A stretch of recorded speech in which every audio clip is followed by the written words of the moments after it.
Everyone, আসসালামু আলাইকুম। আমি সাইদা ফারজানা আছি ফরহাদ হেরা থেকে নতুন একটি ভিডিও নিয়ে। তো দেশ এবং দেশের বাইরে থেকে যারা আমার ভিডিওটি দেখছেন সবাইকে অনেক অনেক ভালোবাসা আর অভিনন্দন। আর চ্যানেলে যারা নতুন প্লিজ আমার চ্যানেলটা সাবস্ক্রাইব করে আমার পাশে থেকে যেতে পারেন যদি আপনাদের কাছে ভালো লেগে থাকে আমাকে একটু হলেও। আর যারা এখন একটা লাইক দিতে ভুলে গেছেন প্লিজ একটা লাইক দিয়ে আমার ভিডিওটা প্লিজ কন্টিনিউ করবেন। আর একটা রিকোয়েস্ট থাকবে, আপনারা ভিডিওর টাইটেল দেখে বুঝে গেছেন আজকে ভিডিওটা কে নিয়ে হতে যাচ্ছে। তো প্লিজ আপনারা আমার ভিডিওটা একটু স্কিপ না করে দেখে দিন, এটা আমার একটা রিকোয়েস্ট থাকবে আপনাদের কাছে। তো আমি চট্টগ্রামে যেভাবে রান্না করি সেভাবেই রান্না করব আজকে। আপনারা দেখতে পেয়েছেন ভিডিওর শুরুতে আমি আজকে কী রান্না করতেছিলাম।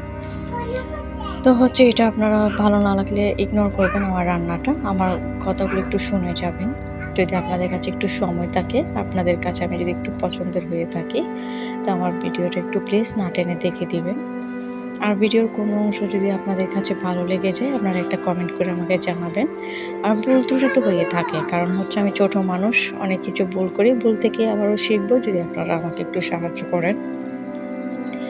তো ভিডিও টাইটেল দেখে তো আপনারা বুঝে গেছেন আজকে ভিডিওটা আমি কী নিয়ে করতে যাচ্ছি।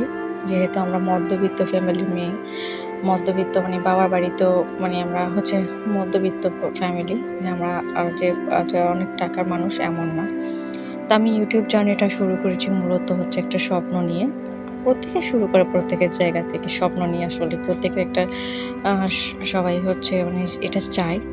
তবে কেউ করে সেটা শখের বশে, আবার কেউ করে একটু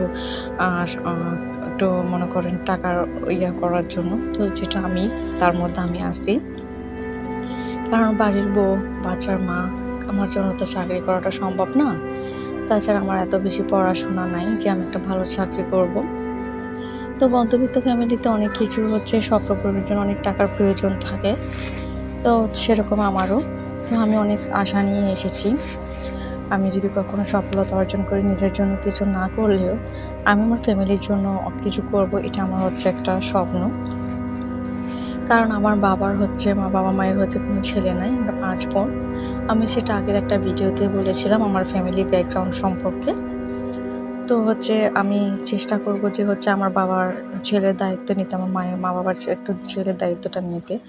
এই জন্য ভাবলাম যে হাজব্যান্ডের পাশেও একটু দাঁড়াবো, আর্নিংটা করে। তো সেই স্বপ্ন নিয়ে আমি চলে আসলাম ইউটিউবে একটা অনেক বড় স্বপ্ন নিয়ে আসা নিয়ে।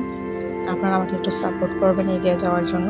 কারণ টাকা আমার কাছে অনেক ইম্পর্ট্যান্ট একটা জিনিস, টাকা ছাড়া দুনিয়া চলে না।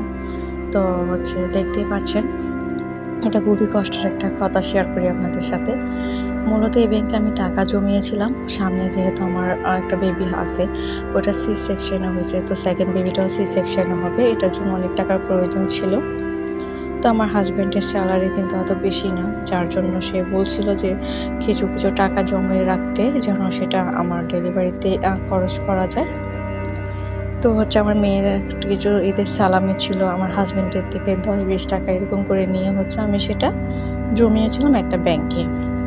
তো ভেবেছিলাম এটা একেবারে ডেলিভারির সময় কাট করব। কিন্তু দেখেন হঠাৎ করে আমার ডাক্তার রেখা যাওয়ার চেক আপের সময় হয়েছে। তো আমার কাছে কোনো টাকা ছিল না। আপনারা হয়তো অনেকে জানেন না, আপনারা আজকে জেনে যাবেন। তো আমার হাতে কোনো টাকা ছিল না, আমার হাজব্যান্ডেরও স্যালারি পেতে একটু সময় লাগবে। তো ইমিডিয়েটলি ডাক্তারের কাছে যাওয়ার প্রয়োজন ছিল। তো ভাবলাম যে সে বলতেছে ওইটা কাট করতে, কারণ তার কাছে যেহেতু টাকা নেই। তো ভাবলাম যে যেটা পরে হবে, পরে সেটা পরের জন্য দেখা যাবে। তো ওটা কেটে ফেলছে, আমার অনেক কষ্ট লাগছে এই টাকাটা।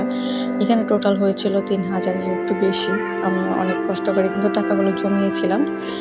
তো এটা নিয়ে ডাক্তারের কাছে যাচ্ছিলাম। আমি একটু ক্যামেরা সবার সামনে বের করতে একটু আনইজি ফিল করি, যার জন্য আমি সবগুলো ভিডিও ফুটেজ নিয়ে নেই। যেখানে মানুষ কম ছিল সেখানে আমি একটু একটু করে ফুটেজ নিয়েছিলাম। এটা মেডিকেলের ভেতরে, এটা পটিয়া জেনারেল হসপিটাল, আমি লোকেশন বলে দিয়েছি।